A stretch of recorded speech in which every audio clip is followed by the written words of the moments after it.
All right, welcome everybody to the HCA's Art of Conversation series. We want to give a special shout out to Atlas Wealth Management, who is our sponsor for this series. And actually, John Galigo is here from Atlas Wealth, and we're very grateful for the support. The idea behind this series is really, yeah, thank you, John. Yes, sorry. Thank you, Atlas Wealth. The goal of this series, which we're hoping to do on a quarterly basis, is really to gather experts in their field, people who are passionate about what they do and want to share that information, with the added benefit of you folks being able to ask questions afterwards. We know we can find a lot of this information online, you can watch YouTube videos, but when you have that crucial question, what do you do? So today you're going to hear from three speakers from Weston Nurseries, and they're going to cover a myriad of topics, and then we are going to open it up and they're going to answer whatever questions you have. If you want to do it in sort of the group format or just wait until after the evening is done, that's entirely up to you, but hit them with everything you got. This is your time to ask those questions, and I want you to do that. As I said, we have refreshments. You're more than welcome to get up, stretch your legs if you need to, and have some refreshments afterwards. You're more than welcome, as I said, to eat at your seat. We want you to be comfortable and enjoy the presentation. So I'm going to introduce our first speaker, and then they'll introduce each other. So our first speaker is the president of Weston Nurseries, Peter Mezit. Welcome, Peter. Peter is a fourth-generation owner of Weston Nurseries. He grew up in Hopkinton and attended Syracuse University and received his degree in marketing and finance. He then joined the family business in 1996, where he ran the first wholesale division for the company. And in subsequent years, Peter has held positions of marketing manager, director of sales, general manager, and then took over as president in 2007. He's currently serving as the president of the Massachusetts Nursery and Landscape Association. So please welcome Peter Mezit. Oh, you prefer to? Yeah, I think that's better probably. Yeah. Okay. So my part's going to be pretty short because I'm not the expert. I'm becoming well versed, but I'm not the expert when it comes to everything to do with native plants and what they mean. I'm going to leave a lot of time for Trevor Smith to talk. He's extremely passionate, as you'll see, and then Mike Rodas is our grower. So I've hired the experts. Now. But we're almost a 100-year-old business, and we're really known for some of the plants that we've introduced. And a lot of these have to do with native plants being cross-hybridized into what we call nativires. So the PJM rhododendron is pretty well known, and that has a native parent as well as a non-domestic parent to it. And all these hybridizations took place over the years, really helped beautify the New England landscape. We've introduced a lot of early blooming rhododendrons and later blooming summer azaleas, the deciduous azaleas, which are all based on, most of them are based on viscosum, which is a native species to this area. It's the swamp azalea. So until recently, I just thought about selling plants, and we used to grow a lot more. We started getting back into the growing now. But recently I read a few books because Trevor told me about these books, and I really became a big believer in the world needs to plant more natives, because what natives do is kind of reverse the adaptation to humans, which have taken apart kind of these native stretches or corridors of property that insects, birds, butterflies rely on for food sources and housing. And that is really disrupting the natural ecosystem, which ultimately has an effect on climate and so many different things. When you lose a species, you lose much more than that, because the senior species rely on that, and ultimately your food relies on that. So there is a lot going on, I learned, to kind of reintroduce these native corridors, and there's a lot that we can do as individuals in our own backyards. And there's been articles that Trevor shared with me about how even that makes a difference. You know, sometimes it's not this giant corridor that has to be connected all the way through Connecticut and Massachusetts like we're working on, but your backyard actually makes a difference. These kind of spot climates can make a difference. So some of the things we plan to do in our garden centers is actually build native areas in. We're actually about 2 weeks away from completing them in our Hopkinton wholesale and retail locations, as well as our other locations around the state, where we'll have big signs that let customers know that these are the native plants if you're interested. We'll have kits, success kits for lack of a better term, that will make you successful and how much to buy for a 10 by 10 area or a 20 by 20 area. We'll have Trevor, who can come to your house and actually plant these plants with his crew. And of course the growing part with Mike and Kate. Kate's not here tonight, right, Mike? Kate! Didn't recognize you in the mask. So our growers are more focused on natives than ever before too. We're growing perennials now our third year, and I think about 35% of those are natives or nativars. And we're starting to grow some woody plants, some shrubs and trees also in pots too. So as we go into our second 100 years in business, we're gonna want to really focus on this. We're gonna expand pretty soon to a growing area that's gonna be acres in size. Right now it's about probably a half acre in size. So we're very excited about the future. That's pretty much what I have to say. I want to let these guys talk for most of it, but we'll have questions that you can ask us afterwards too. So let me introduce Trevor. Trevor, you have a bio here. Am I supposed to read that? You do your own? Trevor's great. That's my bio.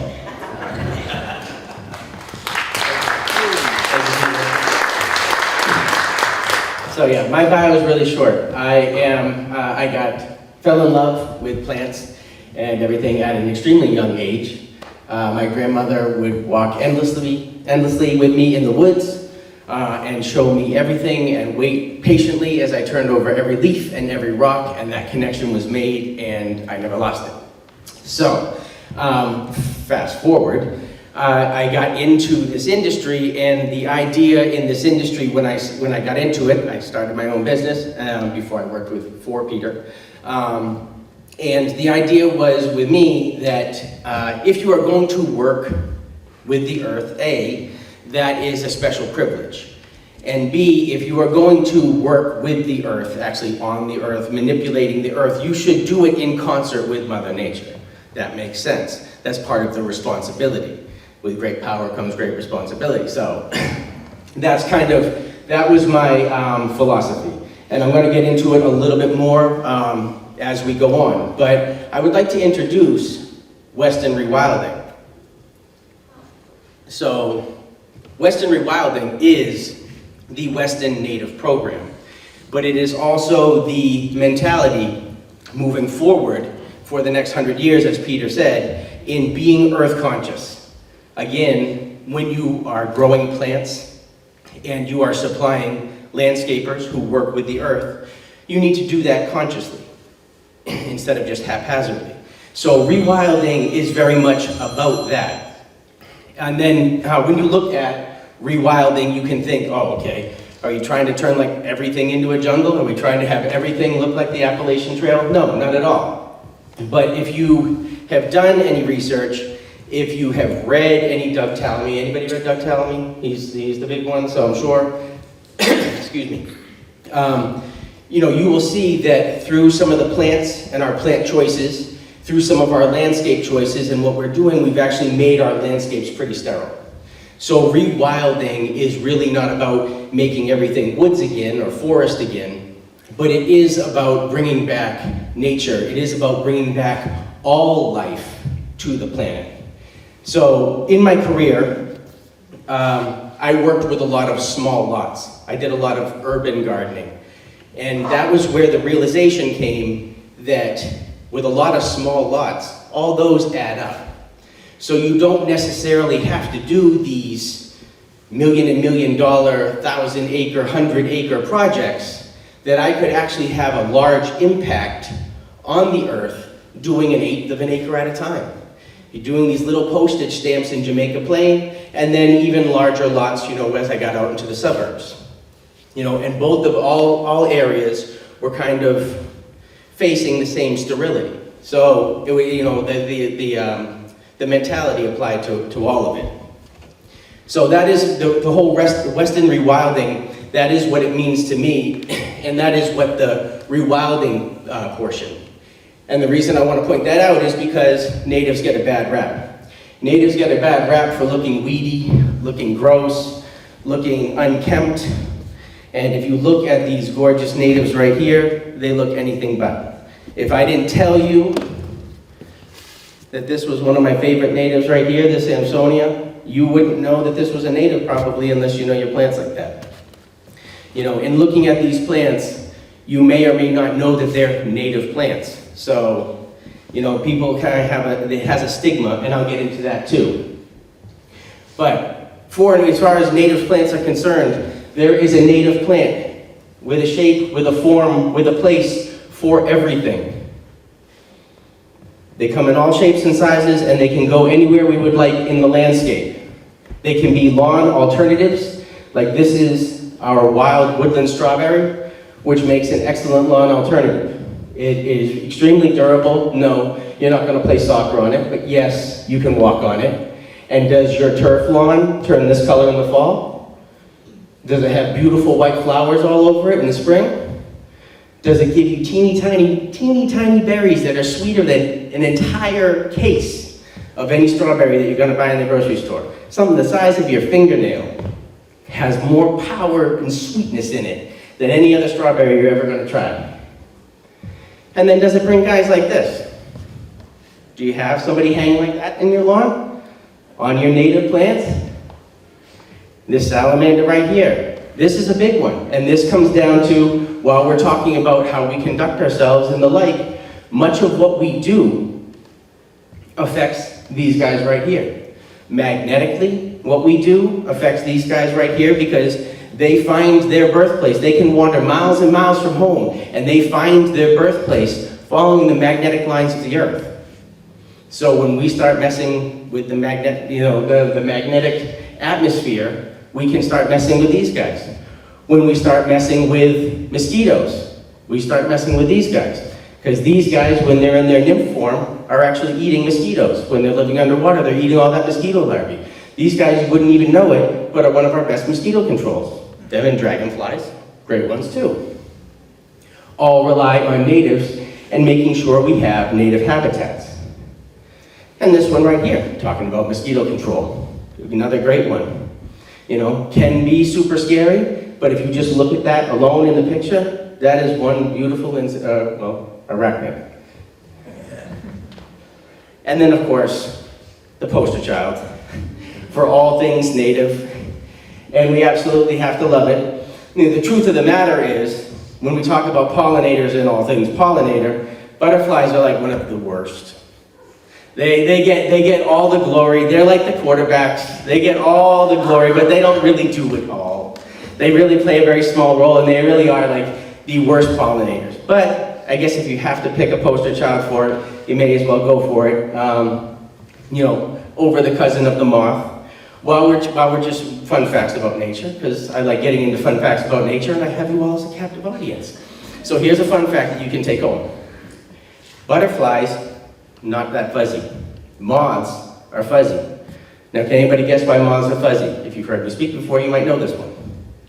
Okay, so moths are fuzzy, butterflies aren't, because moths evolved to fly at night. And so the fuzziness of the moth actually throws off the echolocation of bats. So it kind of makes it like a blurred spot on the radar, and the bat can't actually hone in on it. Moths are great pollinators, actually better than the butterfly. So there's a fun little tidbit for you. So this is where I was getting into how I would like you to walk away and maybe consider thinking, and this is how I conduct myself in the landscape. We talk about sustainability, but if you look at sustainability like if you have the flu, you don't want to sustain having the flu. So if our current climate and our current landscape practices are like having the flu, well, we don't want to practice sustainability now, because that means we're just going to continue to feel like crap. What we want to do is we want to regenerate and then practice sustainability. So I look at the landscape, and my landscape practices, my designs, etc., are all about regeneration, are all about getting Mother Nature systems back online, rebuilding soil, restoring the hydraulic cycle, and helping build the native populations within these landscapes, within these areas. And again, all these areas are connected. All those postage stamps that I talked about earlier, they're all connected. They add up to acres, but the butterfly doesn't know that you pay taxes here and I pay taxes here. The butterfly knows, the bees know that there's good stuff here and there's good stuff here. They don't care where the lines are. So we have to also take that into consideration, and that's when we're talking about things that Peter was talking about, the corridors.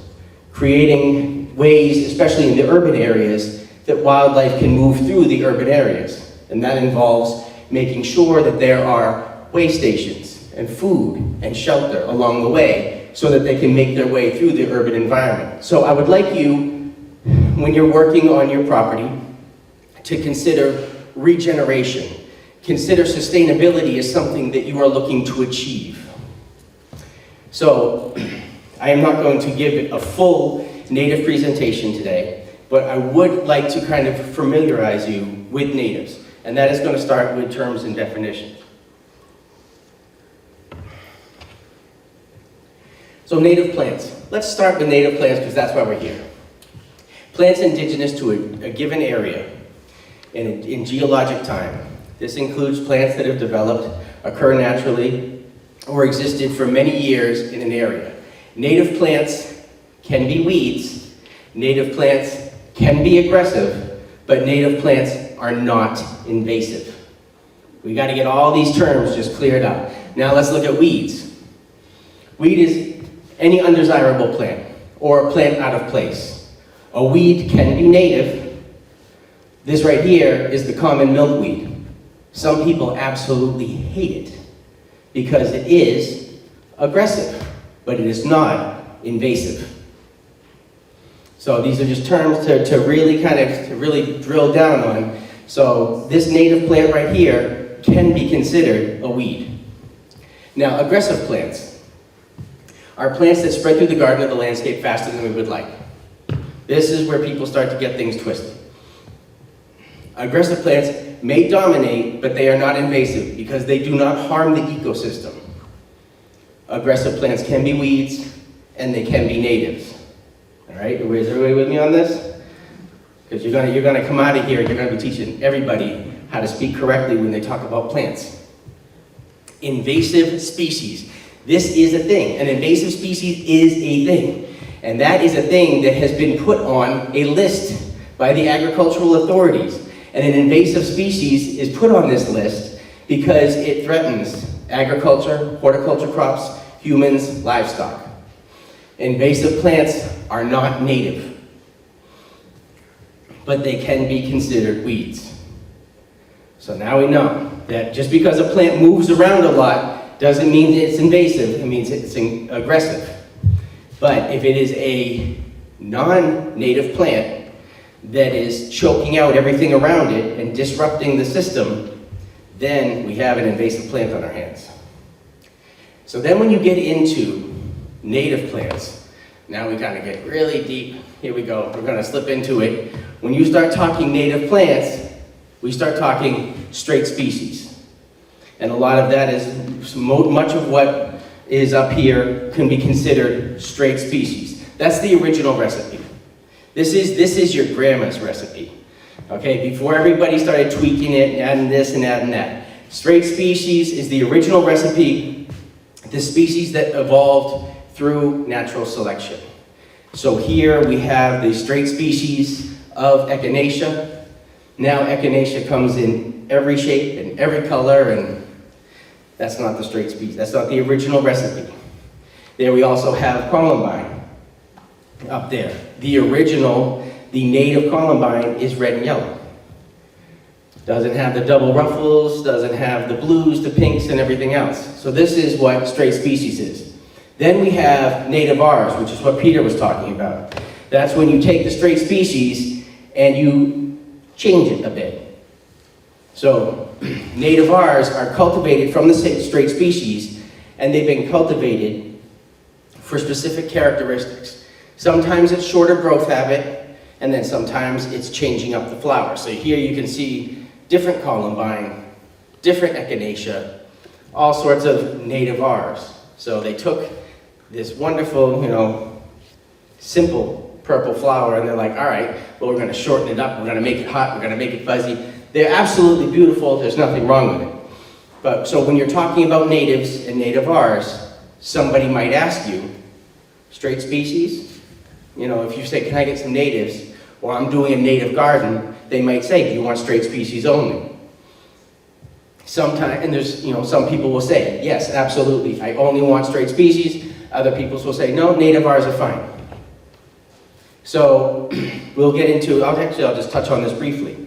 When you get into native Rs, depending on what it is, it may or may not affect the ecological value of that plant.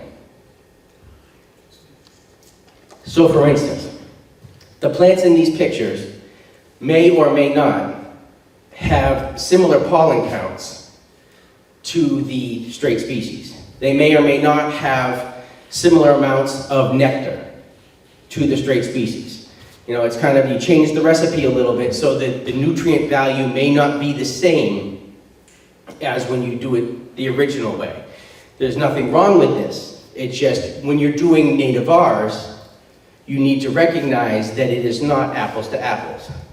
Now, certain native Rs, like with Joe Pye weed, everybody know Joe Pye weed, probably? Okay, it was in the picture, yeah. So Joe Pye weed, the original recipe, will get 8 to 12 feet tall. That is not conducive to all of our gardens. So the native R version sticks to anywhere from 3 to 5 feet. That's a little bit easier for us to wrap our heads around. Now that native R, all they did was shorten it. So the flowers there, scientifically, nobody has proven that the pollen count has changed. So usually if you're buying a native R and they only change the size, it's pretty much almost the original recipe. It's just a half batch. Otherwise, if it's a little decorative, you may have sacrificed a little bit of the ecological value along the way. Ecoregion. So when you start getting deep into natives, you can start talking about ecoregions.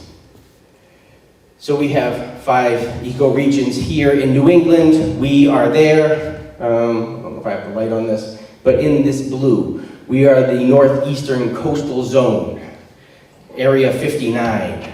No aliens, just really cool natives.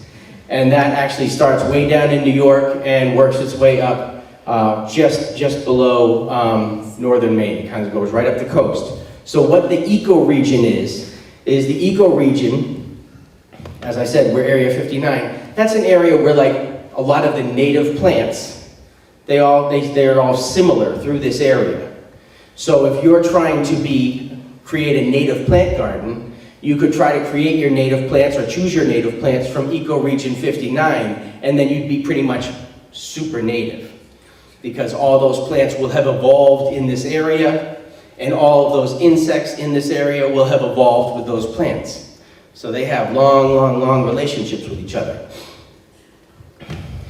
Ecotype. So here's just another definition. I'm trying not to bore you. I hope I'm not getting bored, but like when you start going down this rabbit hole of natives, you're going to start hearing these terms, so you may as well just be able to speak eloquently. Be like, yes, the ecotypes. So locally adapted species grown in a specific region. So that would be, for us, Area 59, or ecoregion 59. So ecotypes are plants grown from seed, native plant seeds gathered from local areas, and they're grown from seed and have characteristics imprinted on their genome. So this is kind of getting deep, and you're like, oh my God, am I back at school? No, you're not back at school. They're better adapted to local conditions, the weather, the soil, and everything else. This is where, and this is why, what Weston's doing is actually so cool. So here's the thing, if you buy Asclepias tuberosa, milkweed, from North Carolina, that's not an ecotype. That's the same as a native plant, absolutely. But that native plant seed has the memory of North Carolina. So when you grow something like this from a seed from here, it has the memory in it, because that's what seeds are. Seeds are memory of their parent plants, and they learn from their parent plants. So that seed has the memory of Massachusetts, or of ecoregion 59. So it's better adapted from the seed. It is better adapted to the soil, to the weather, to everything around here. It's got our accent. This plant will tell you that it's wicked cool, and it's really good for pollinators, kid. So that plant right there is all about it. But if you get something from down south, it's not going to have the same accent. It's going to look the same, it's going to act the same, different accent. Biodiversity. So this is the variety of life in a particular habitat or ecosystem. You can see in this image, there's a lot going on there. There's a lot of different flowers in there. There's a lot of different root depths in there, which is great for the soil, which is great for the hydrology, which is great for everybody who lives in the soil. But because of all of this variety in this image, there is food for a number of different insects. Now, when you have food for a number of different insects, you have food for a number of different birds. It takes 10,000 caterpillars to raise a clutch of chickadees. Clutch is 5. So you need to have, it's important to have native plants, because native plants bring native caterpillars. Native caterpillars feed the chickadees. You try finding, that's why you see chickadees going and going and going. They have to find 10,000 caterpillars. It's a small bird and a small caterpillar on a big tree, or in a big field like this. Not easy to do. So the easier you can make it for them, the better off they are. All right, so why natives? Well, I'm getting into this, but this is my best argument for natives. Here we have a greenhouse-grown geranium, and we have our native geranium. Honeybees will visit both these geraniums, but honeybees kiss everybody. Okay? Some bumblebees will visit both the greenhouse-grown or the cultivated geranium and the native geranium. But the mining bees are going to visit the native geranium. The sphinx moth is going to visit the native geranium. The tussock moth is going to feed on and turn into its moth self because of the native geranium. So when you're looking at two plants and when you're saying, why am I going to plant native? Look at all the impact you have. You have a huge impact just with your plant choice.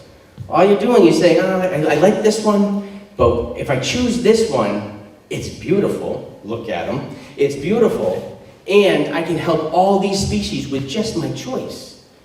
So that has been my argument to myself when I'm looking, because I'm like, oh, I really like this plant.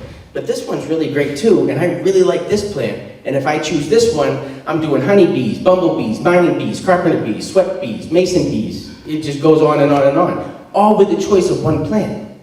And many of these bees are going extinct. So why does it matter choosing natives? What's the big, okay, I already kind of talked to you about, okay, bugs, insects, everything else. Okay, well, sometimes it's like really obvious why we should choose natives. Because everybody like, ooh, bee balm, I'm planting bee balm because I want hummingbirds. Hummingbird garden, planting the bee balm, okay, here we go. But other times, it's not so obvious on why you're choosing that, okay? This is cinnamon fern. You're like, all right, great, cinnamon fern, what's that about? Oh, there's that hummingbird. Plush nest. Why plant natives? Because hummingbirds come up here at the perfect time of year to catch the cinnamon fern as it's emerging, and they scrape that down from the cinnamon fern to line their nest to make it nice and cushy for the babies. All in a plant choice. The plants you choose can save species. These three ladies right here are 3 of our native bumblebees, all of which are threatened or threatened with extinction. Either locally threatened with extinction, locally being like I'd say like in Hopkinton, or in Massachusetts, or statewide, or in New England, and on some level, in some way, these 3 ladies right here are all threatened. They're all threatened because they are specialist bees, because they only feed on the pollen and the nectar from certain flowers. And those certain flowers aren't the ones we've decided to put in our garden for quite some time. This is where I was talking about rewilding, because we kind of got a little sterile, and in planting just for our eye, we were actually putting whole species at risk. But with just your plant choice, you could actually save a species from collapse. How cool is that? Like talking about superheroes, you know? I just did a pollinator garden with a bunch of 2nd graders, and we were talking all about this, and they were telling me all about the bees that they researched, and each one of them had a plant, so they would tell me all about the plant and who visits that plant. They all had their own native plant that they had to learn about. And then once the garden was in, we all were doing superhero poses, so we're all like, you know, these kids had crazy, crazy poses, but we were just jumping into superhero poses all over the place, and they understood it. They understood that, like, just by putting this garden right out the front door of their school, they could be saving colony collapse. So here are some of the misconceptions of native plants. My favorite movie, just as I suspected. She's nothing more than a common Mobile vulgaris, otherwise known as a weed. So the truth, as we talked about, the truth of natives. So the bloom time is often shorter. So we have all of these cultivars because we want blooms forever and ever. But native plants, they have shorter bloom time. They're simpler. Springtime is actually my favorite time because the flowers are real small. Everything is just real simple, but there's just so much beauty in the simplicity. You get into summertime, it's like a carnival. Like it can't help but be awesome. Everything is big and beautiful and colorful, but in spring, everything's just small and simple, and it's just awesome. But native plants do have a shorter bloom time. Some varieties will seed about. The butterfly weed, or Asclepias tuberosa, is one of them. It will put out its pods just like milkweed does, and you might find it elsewhere in your garden next spring. It doesn't necessarily stay put. They do need water to get established.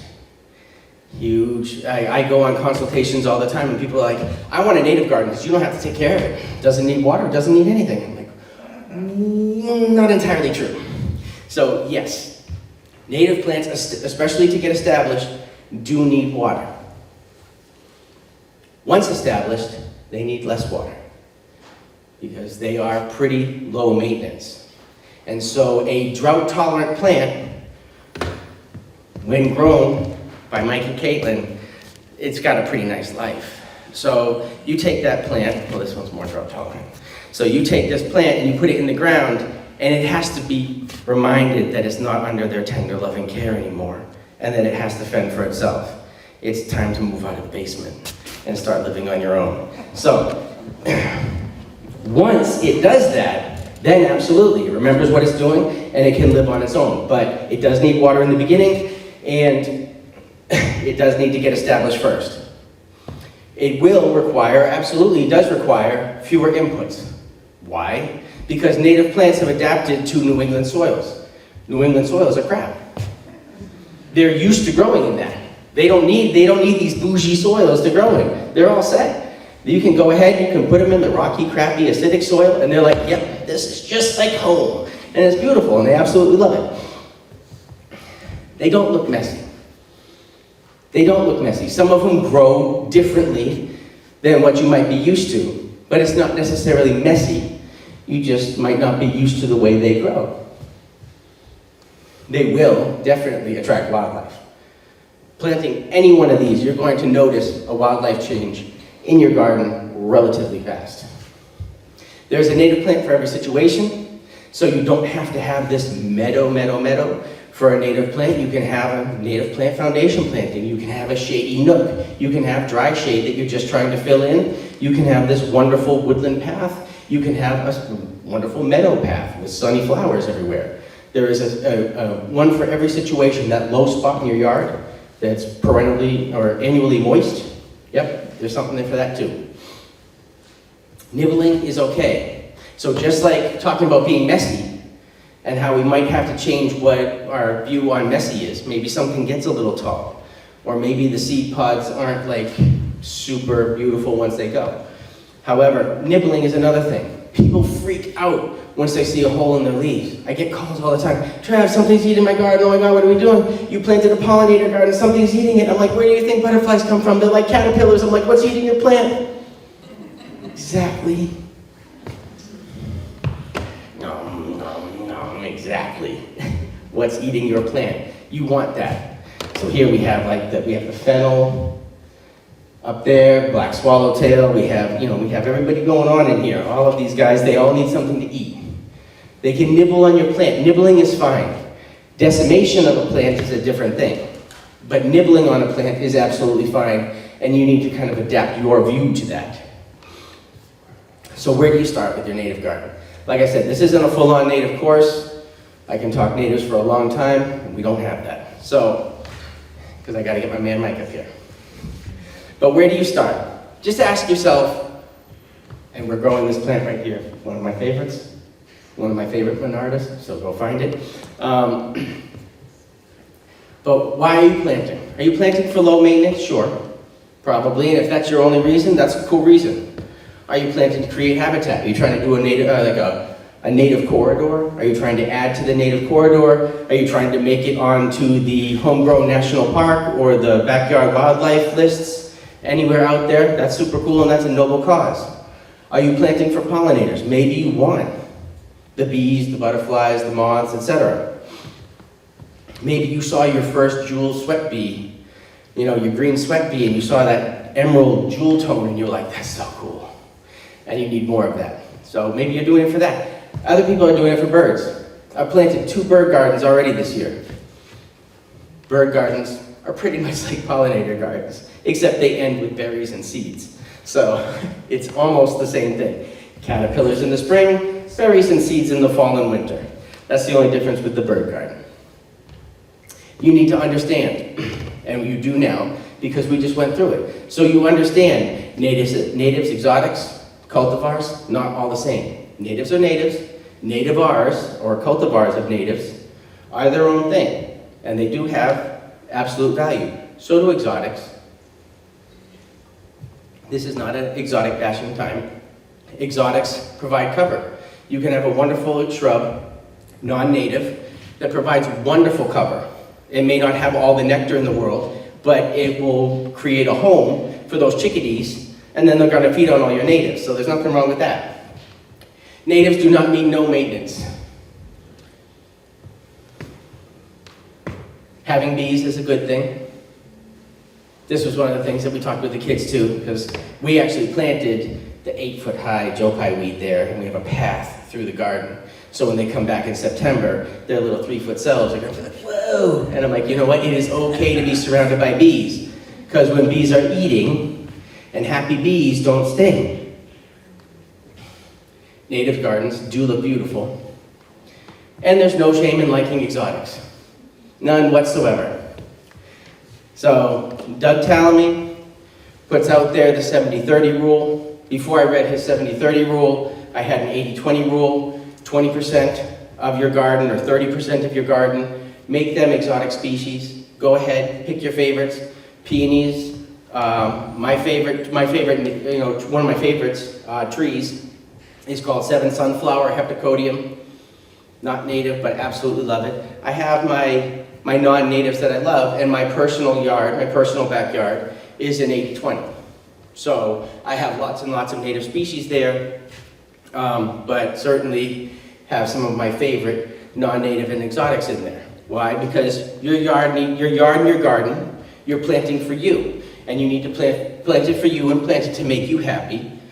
You know, it's kind of like, it's not like a diet. You can't be like, I'm never having that again. No, you can absolutely have that. Go ahead, have it, plant it, enjoy it. And then just know that if you also have this over here, somebody's going to enjoy that more. So this is for you to enjoy, and this is for somebody else to enjoy more than you'll probably ever enjoy that, because their family depends on it. So, that is my brief little stint, or brief little foray into natives. I thank you all very much.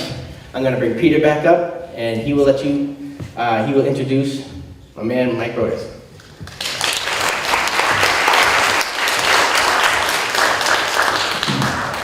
Thank you, Trevor, that was great. I'm glad you hit the 70-30 thing and not the 80-20, because we do sell a lot of non-natives. So. But you know, one thing I learned is it doesn't have to be ugly. It can be a giant oak tree, which oak is kind of the #1 habitat plant, and we probably sell 3 a year out of the Hopkinton store. People just don't use the oak. There's a whole book, I think Talamy just wrote it on the oak tree. Might be a good read. So plant that big oak and then put some native ground cover right underneath it, and you've got a giant native habitat, and it's beautiful. Pachysandra percummens, something like that. So anyway, Mike Rodas, so happy he joined the company 3 years ago and bringing Kate into it now. He's our nursery manager and absolutely had no experience if he backed up 10 years ago and just loved gardening, loved plants, worked for a big corporation. Changed his whole career path like a lot of people do who work for us. And one of our suppliers had hired him down in Connecticut, and I didn't need any more than the owner's reference. He said, hire him. So, hire him for anything. So, we wanted to start growing. We had grown a lot for about 6 or 7 decades, and we got out of it, just about 100% out of it, and now we're growing again, thanks to Mike. 38,000 perennials this year. It's quite a number, probably about 1/5 or 1/4 of what we sell. So, and now the woodies are coming on, so very excited to have Mike with us. Mike, come on up.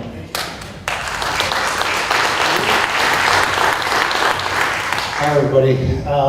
So this is the second time in 3 months that I've had to follow Trevor. Now, that's like an impossible task, so I apologize. My speaking style is not quite as dynamic and fun, but we'll try to get through this pretty quickly.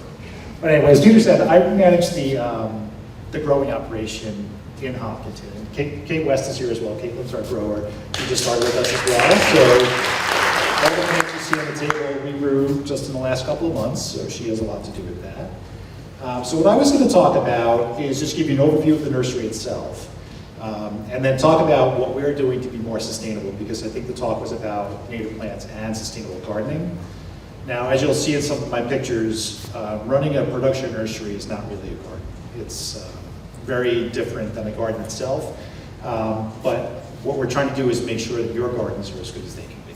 So that's what I was going to talk about. So we're about 3/4 of an acre. We're actually right at the Hopkinton location. We're just in the back in the wholesale area, so you wouldn't see us from the road. And anybody who wants to come out, just ask the sales staff. They'll bring you out and you can actually see the nursery. And Kate and I are happy to run tours, so come on out. It's about 3/4 of an acre, and we've got sun and shade growing areas. We've got a nice irrigation system. So for the most part, we're growing perennials. I'd say about 97, 98% of what we're growing are perennials. But we are doing trees and shrubs this year, as Peter has pointed out, and we have some here for you to see. And we're doing 32,000 plants this year, so that's a lot of plants. And you know, when you say locally grown, I don't think you're going to be able to find a more locally grown plant unless you're doing it yourselves in your own yard, because we are right here in town. So this is a picture of the production nursery. Again, it doesn't look anything like an actual garden, but we're growing a full spectrum of plants from A to Z, and we've got some really beautiful dicentra growing right now. I mean, the whole house is full of booty parties. It really is spectacular. And some really beautiful astilbea coming into their own now, and you can see just the way we manage the nurseries, kind of growing blocks, and we try to separate the plants by how much sun they like, how much moisture they like, things like that. So that's our area. And in terms of our sustainability efforts, I was just going to talk about 4 different things, like our starter plant sourcing and growing, some of the pots, and I've got some examples here, the soil that we're using, and then speak a little bit more about the Western Rewilding brand and the native plants that we've got there. So in terms of starter plant sourcing and growing, so we want to be, as environmentally responsible as we can in our growing operation. And a lot of that has to do with the carbon footprint. So if we start buying plants from Europe or buying from the West Coast, a lot of the horticultural industry source material comes from West Coast, specifically like Oregon, Washington, and California. But we're trying to source our plants as close to Massachusetts as possible. So one of our primary vendors for the native material is actually just in central Mass. And by doing that, we're reducing our shipping of plants all around the world, and by reducing the shipping, we're trying to reduce the amount of carbon that's generated just from the movement of vehicles. And then also want to talk about the fact that we don't use any chemicals on our plants as far as possible. So no neonicotinoids, which are toxic to not just the bees, but all sorts of insects. They make the plants look pretty, but they're really destructive, and we don't use them. I don't want to use them. I don't want Kate to be exposed to that kind of stuff. I don't want you as our customers to be exposed to that stuff. If we do use anything, we're using neem oil, we're using horticultural soap, and things that are non-toxic. And that's very rare that we would actually use that, because, as Trevor was saying, we're growing the plants for the environment. And if we start killing the insects that are feeding on the plants, we're kind of defeating the purpose. So sometimes you might see some of our native plants might have some grazing and some holes on them, but again, that adds to the beauty, because it's not just the beauty of the plant, it's the beauty of the whole package. And pots. So as we all know, the nursery trade has been using plastic pots for a very long time. And we know where the plastic comes from. It comes from oil. So what we're trying to do is find some alternatives to the plastic pots. So this has been tried in the past in the industry and just hasn't really landed on the right combination of sturdiness, weather resistance, and then actually being good for the plants. But I think we actually did find one that we're trialing this year, and you can actually buy our plants in them. And they're made out of recycled newspapers and fiberboard. So they're called EcoGrow pots, and they're made in the US, and they are Forestry Stewardship Council certified, and they're also USDA bio-based and bio-preferred materials. So that's also a good thing. Now, because they are just coming onto the market, they're hard to get. So I can only get about 25% of our native plants in them this year, but we will be adding more and more of those pots in the future. And again, they're just right up in front there, you'll see those. And they also are compostable. So you could theoretically bury the entire plant in the ground. If you're gonna do that, I would recommend breaking them open a little bit, because the roots sometimes get constrained when they're trying to grow into new soils. And they might actually see it as a barrier and not something they want to grow through. So if you're gonna do the plant then pull, just kind of crack them open so the roots can kind of start to emerge. And this is the EcoGrow materials, just so you know I wasn't lying when I said those things about their certifications that they have. The potting soil that we use are actually, it's a combination of composted pine bark and composted peanut hulls. So it's actually the waste product from the logging industry and from the peanut industry. So we're trying to use waste products that would ordinarily just go to a landfill somewhere. We're actually using them in our potting material. And I'm not sure if you're following the whole situation with peat moss and sphagnum peat in potting media, but sphagnum peat, it's debatable whether it's actually a sustainable material or not, a renewable resource. And a lot of folks are, especially in Europe, are getting out of peat. So peat is prohibited from being in potting mixes. So we're happy to tell you that our potting media is peat-free, so I made Trevor happy as well. So that's another selling point and another thing to be proud of there. But also, and we've mentioned this a bunch of times already, we've talked about the Western Rewilding brand. So we have a new tag. So if you come to one of the garden centers, you'll actually be able to identify the plants more easily by seeing the Western Rewilding tag, which is here. And this line has 88 different native species and nativars. So we know there are purists in the room who really don't want to have nativars, but the line includes many native species plants that are grown from seed in Massachusetts. So it actually is ecoregion specific as well. So Trevor is a very happy man. Of the 32,000 plants we're growing, about 13,000 are in the rewilding program, so it's about a third. Peter also mentioned we're going to have dedicated sales areas in our stores, so they'll be easy to find and they'll be kind of separate from the rest of the plants. So if you really want to just focus on coming in for an implant, you can go right to those areas. And they are going to be easily identifiable with the tags. So that's what's going on there. And Trevor also did mention about the ecoregions. And the reason why the ecoregion is important is because, again, as Trevor said, the plants are kind of programmed to live in our area. So some of the plants you might buy from some big box stores, that stuff's all coming in from South Carolina, North Carolina. None of our plants are ready in March when all they sitting at the big box stores, they have these beautiful plants in March. Well, it doesn't work that way here, as you all know. So it really is important to get them starting material from the same ecoregion. And we've done a lot of work with our vendor in Central Mass to make sure that that's the case. So I think that is what I had planned. You cannot read this, I understand. I can't read it. I have to bring my glasses all the time. I'm always like making the font bigger on my screen. But this is the list of the 88 different species, plants, and cultivars. If you're interested, just you can breeze through that. But it is a pretty exhaustive list, and we're trying to really satisfy. Trevor's designing with a lot of these materials, so we want to have them on hand. But we also think some of them are really garden worthy. And a lot of them are actually here on the table, so you can see as well after the talk. So with that, I was really going to wrap it up. Well, thank you all for coming. It's been a great experience for us.